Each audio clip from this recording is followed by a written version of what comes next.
Samsung Exynos. Samsung is one of the few companies that doesn't just make phones. They make the brains inside them too. That's where Exynos comes in. These chips power many Samsung devices, especially outside the US, and have been duking it out with Snapdragon for years. Think of Exynos as Samsung's attempt at do-it-ourselves and make it work. With the Exynos 2500 found in phones like the Galaxy Z Flip 7, Samsung is doubling down on performance, efficiency, and smooth day-to-day operations. Exynos aims to deliver a balanced experience across CPU, GPU, AI, and connectivity, so your phone runs like a well-rehearsed orchestra rather than a garage band. Performance has always been a roller coaster. Some Exynos generation felt like Ferraris, others like rusty tricycles. The 2500 was originally supposed to power the Galaxy S25, but Samsung's own 3nm factory struggled with yields. Reports put them below 20% at one point, so the S25 went full Snapdragon worldwide, and the Exynos 2500 made its debut in the Z Flip 7 instead. It's Samsung's first chip built on their gate-all-around transistor design. Packing a 10-core CPU and an AMD-powered Xclipse 950 GPU, the 2500 is trying to prove the roller coaster is finally over, focusing on stable performance and efficiency so your apps don't stutter and your battery doesn't melt. Graphics are leveling up too. Samsung partnered with AMD for GPU tech, which means better visuals and smoother gaming. You can finally enjoy high-end mobile games without wondering if your phone is silently judging your skill level. AI is another star here. Exynos chips have dedicated AI hardware powering everything from camera magic to voice recognition. Your phone is basically silently multitasking like a caffeinated octopus, enhancing photos, optimization apps, and keeping everything running smoothly without you lifting a finger. One big perk is integration. Samsung controls both hardware and software, letting it optimize foldable phones and unique devices like the Z Flip 7. That means fewer glitches, better battery life, and a phone that actually seems to get what it's doing. Of course, Exynos still carry a bit of baggage. Some users swear Snapdragon versions still outperform it, and that perception is hard to shake, even when Exynos is actually keeping up. I honestly think the Z Flip 7 is the perfect proving ground for Exynos. If it runs cool and smooth in a foldable where heat management is already brutal, that says more than any benchmark. Huawei Kirin. Huawei is one of the few companies that decided to build everything in-house, including its own mobile processors. Under its high silicon division, Huawei created the Kirin lineup, which once competed directly with Snapdragon and Apple chips at the high end. Before 2020, Kirin chips were a serious contender. They powered flagship Huawei phones with strong performance, good efficiency, and advanced AI features. Then things got complicated. In 2020, US trade restrictions cut Huawei off from TSMC, the world's most advanced chip manufacturer. Overnight, Huawei lost the ability to build flagship-grade processors. For a few years, it looked like Kirin might disappear completely. Instead, Huawei turned to China's SMIC and started building chips using older manufacturing techniques. No extreme ultraviolet lithography, no cutting-edge 3nm nodes, just raw engineering workaround. I personally think this is one of the most underrated stories in tech right now. Whether you agree with the politics or not, building a competitive smartphone chip without access to the world's best tools is genuinely impressive. But Huawei didn't stop. With the Kirin 9030 found in the Huawei Mate 80 Pro, the company's making a comeback. The Kirin 9030 uses SMIC's N+3 process, efficiency somewhere between 7nm and 5nm by industry standards. It can't match TSMC's 3nm chips on raw efficiency, but Huawei compensates with a 9-core design, a Maloon 935 GPU, and tight software optimization through Harmony OS. It's not just about performance anymore, it's about control and independence. In terms of performance, Modern Kirin chips aim to deliver a smooth, everyday experience rather than chasing top benchmark scores. Apps run well, multitasking feels stable, and the overall experience is consistent. It may not always beat Snapdragon or Apple in raw power, but it holds its own in real-world use. One of Kirin's biggest strengths is AI. Huawei has invested heavily in on-device AI processing, which helps with things like camera enhancements, voice features, and system optimization. The chip works closely with Huawei software to keep everything running efficiently in the background. Camera performance has always been a highlight for Huawei phones, and Kirin plays a big role here. Image processing is strong, especially in areas like low-light photography and zoom. Huawei phones often push camera hardware further than most brands, and the chip is designed to support that. There are still limitations. Because of ongoing restrictions, Kirin chips don't always have access to the latest manufacturing processes or the newest technology. That can affect performance, efficiency, and connectivity compared to competitors. But despite that, Huawei has managed to stay competitive, which is impressive on its own. Google. Google took a very different path compared to other chip makers. Instead of chasing raw speed and benchmark scores, it focused on making phones feel smarter and more helpful in everyday use. That idea started with the first Tensor chip in 2021, and it continues with the Tensor G5 expected in phones like the Pixel 10. The goal with Tensor has always been simple. Rather than building the fastest chip on paper, Google builds a chip that works perfectly with its software. Since Google makes Android and Pixel phones, everything is designed to work together smoothly. The G5 is also a big deal for another reason. It's the first Tensor chip built by TSMC instead of Samsung. Previous Tensor chips had a reputation for running warm, and switching to TSMC3's nanometer process helped fix that. Sound familiar? It's the same factory switch that saved Qualcomm's Snapdragon a few years earlier. The result is a phone that feels clean, responsive, and surprisingly intelligent in ways you actually notice. With the Tensor G5, Google claims 34% faster CPU performance and up to 60% more powerful AI processing compared to the G4. In daily use, that translates to apps opening quickly, multitasking feeling smooth, and the phone handling almost everything without hesitation. It may not win every benchmark, but in real life, it rarely feels slow. It's the kind of performance where you stop thinking about specs and just use the phone, which is, honestly, the whole point. Where Tensor really stands out is AI. This is where Google goes all in. Features like real-time voice typing, call screening, live translation, and smart replies all rely on Tensor's AI hardware. Your phone can understand what you're saying, filter spam calls, and even translate conversations on the spot. It's basically doing a lot of thinking so you don't have to, which is great on days when your brain is still loading. Camera performance is another major strength. Pixel phones are known for their photography, and Tensor plays a big role in that. Every time you take a photo, the chip is adjusting lighting, colors, and details instantly. You press the shutter, and the phone has already fixed half your mistakes.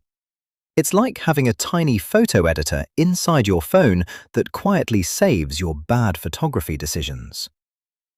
There are some trade-offs. Tensor chips are not the absolute fastest, and under heavy use, they can run a bit warmer than competitors, but that's because they're constantly working on AI tasks in the background, doing more than just running apps. It's less about raw power and more about being smart with it. Apple. Apple is the company that looked at mobile processors and said, we'll just build our own. And somehow that decision worked out a little too well. It all started back in 2010 with the A4 chip, and since then, Apple has been designing its own silicon specifically for iPhones. Because Apple controls both the hardware and the software, everything is tightly optimized. The chip, iOS, and apps all work together like they actually talk to each other beforehand, which is why iPhone feels smooth even after years of use. At the top right now is the A19 Pro found in the iPhone 17 Pro, built on a 3nm process with a 6-core CPU hitting 4.26 GHz, a 6-core GPU, and a 16-core neural engine. This chip is built for speed, and not just benchmark speed, but real-world speed. Apple still leads in single-core performance, which basically means everything. Things like opening apps, scrolling, switching tasks feel instant. You tap something, and it's already open, sometimes faster than your brain can process what just happened. Apple's GPU has also become seriously powerful. Gaming on iPhones is no longer a joke, with support for advanced graphics features like ray tracing. It's getting to the point where your phone can handle games that used to belong on consoles, which is great until your storage fills up after installing 2 of them. Where Apple really stands out is efficiency. The A19 Pro delivers top-tier performance without draining the battery like crazy. Instead of just throwing power at everything, it uses it smartly, so your phone stays fast, cool, and lasts longer, which is impressive considering how much it's doing in the background. Then there's the neural engine, Apple's dedicated AI hardware, now packing 16 cores with 4 times the AI computer of the previous generation. It handles things like Face ID, photo processing, voice recognition, and all those smart features that feels instant. When your phone magically fixes a photo or recognizes your face in the dark, that's the chip doing a lot of work very quickly while pretending it's no big deal. Camera performance is also tightly linked to the chip. Apple's image processing focuses on consistency, so photos and videos look good every time without you needing to adjust anything. It's less about huge numbers and more about results that just work, which is why people trust iPhones for video so much. The only real limitation is that Apple chips only exist inside Apple devices. No Android, no mixing and matching. You're fully in Apple's ecosystem, which works great as long as you're okay staying there. MediaTek. MediaTek is one of the biggest comeback stories in mobile processors. For years, it was known as the company behind budget phones. If a phone was cheap, there was a good chance it had a MediaTek chip inside. It worked, it was fine, but no one was excited about it. Then, over the last few years, MediaTek quietly leveled up. And now it's competing right at the top. The turning point was the Dimensity series, where MediaTek stopped playing it safe and started aiming flagship performance. Now, at the top, sits the Dimensity 9500, powering phones like the Vivo X200 Pro. This is not a budget alternative anymore. Built on a 3nm process, it packs a Cortex-X5 Ultra-core hitting 4.2 GHz, a 12-core Mali G1 Ultra GPU, and enough AI muscle to handle one-device tasks that used to require cloud processing. It even became the world's first mobile chip to support 120 frames per second ray-traced gaming. That last one is genuinely impressive. Ray tracing on a phone at 120 frames per second would have sounded delusional 2 years ago. What really makes MediaTek stand out is efficiency. These chips are designed to give you strong performance without draining your battery too quickly or heating up like crazy. You can game, scroll, and multitask for longer without your phone turning into something that feels like it belongs in a kitchen instead of your pocket. It's the kind of performance that feels calm and controlled rather than aggressive and power-hungry. Gaming has improved a lot as well.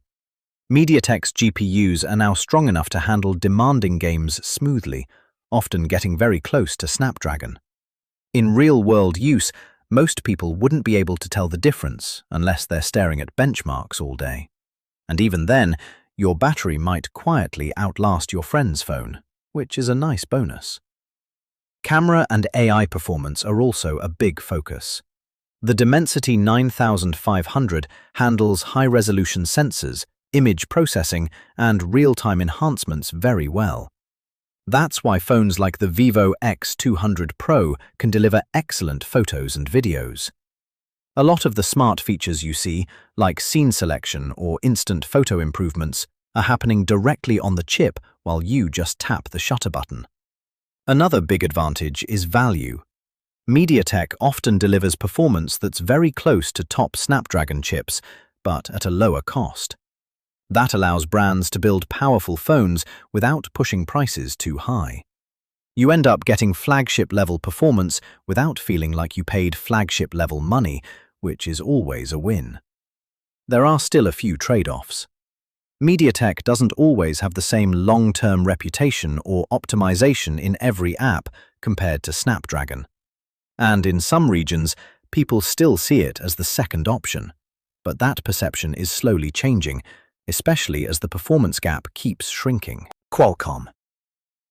Qualcomm is the company behind Snapdragon, the processors powering most flagship Android phones today. The brand dates back to late 2007, when the first Snapdragon chip shipped with a 1 GHz Scorpion CPU, a huge clock speed for its time. Since then, Qualcomm has quietly become the backbone of the Android world. If you've used a premium Android phone anytime in the last decade, chances are Snapdragon was doing all the hard work while you just enjoyed the smooth experience. Right now, at the top of the lineup is the Snapdragon 8 Elite Gen 5, the kids of chip you'd find in something like the Samsung Galaxy S26 Ultra.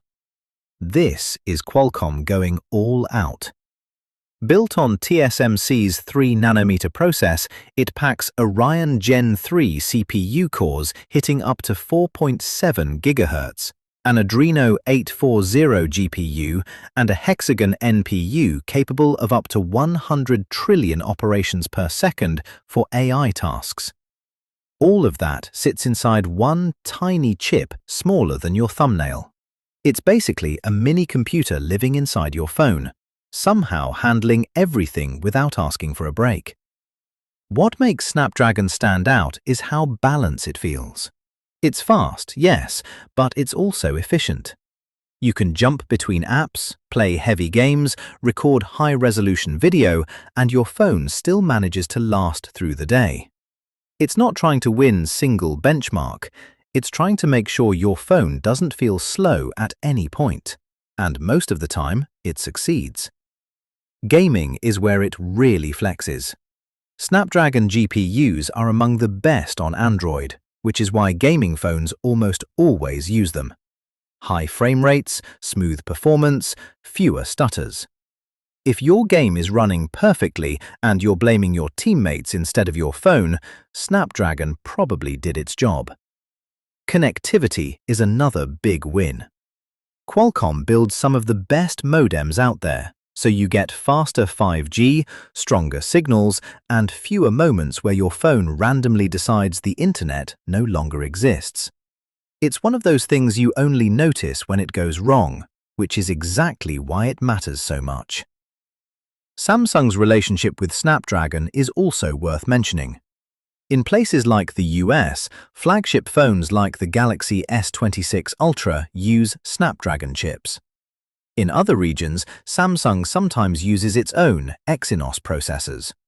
Let's just say many users quietly hope for the Snapdragon version. That preference isn't just internet drama. Back with the Snapdragon 8 Gen 1, Qualcomm used Samsung's factory, and the chip ran hot. 6 months later, they switched the exact same design to TSMC's factory, and suddenly it ran 30% more efficiently. Same chip, different factory, completely different experience. That moment proved that who builds the chip matters just as much as who designs it. cooler performance, better efficiency, and fewer moments where your phone feels like it's preparing for takeoff just by opening the camera. Then there's AI, which is now a huge part of modern smartphone. Snapdragon chips include dedicated AI engines that handle things like improving photos, recognizing voices, and running smart features in real time. It's the reason your phone can magically fix a bad photo or understand what you're saying without needing a second to think about it. That's every major mobile processor, from Samsung's foldable ambitions, Huawei's comeback, Google's AI obsession, Apple's tight integration, MediaTek's efficiency, and Qualcomm's raw power. Each one has its strengths, quirks, and a very different philosophy on what a smartphone chip should actually do. Which processor is inside your phone right now? And would you switch? Drop it in the comments. If this finely made mobile chips make sense, hit subscribe so you don't miss the next one.